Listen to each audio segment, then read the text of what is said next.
Hello everyone, how are you doing? This is MD Tech here with another quick tutorial. In today's tutorial, I'm going to show you guys how to quickly and easily cut, copy, and paste in Microsoft Word.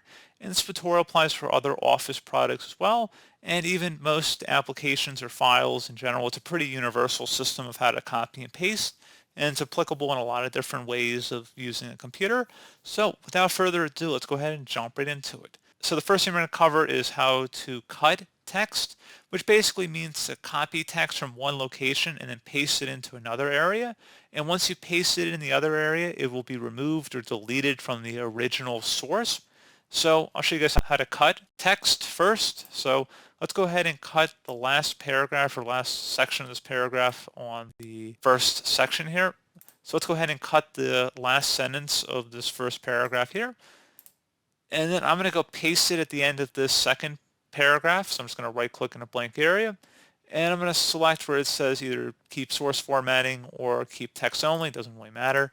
So the keyboard shortcut for that would be Control and the X key to cut. So if you wanted to cut it from the beginning, the first step we did was Control and the X key. And if you want to paste, it's Control and the V key. So that's the first way of how we're going to go about cutting and pasting. Second thing we're going to go over is how to copy and paste. So if you just want to copy text and not delete the original source and just paste it into a different area, I'm going to show you guys how to do that next.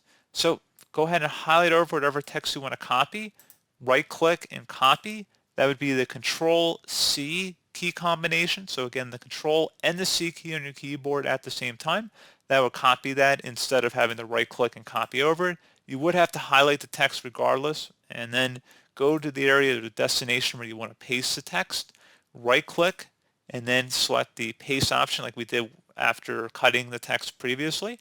And you can either keep source formatting or keep text only, doesn't really matter to me. And the keyboard shortcut for pasting, like I said, is Control V. So Control C is copying text, Control X is cutting text, and Control V is pasting text. So pretty straightforward process, guys. Do hope that I was able to help you out, and I do look forward to catching you all in the next tutorial. Goodbye.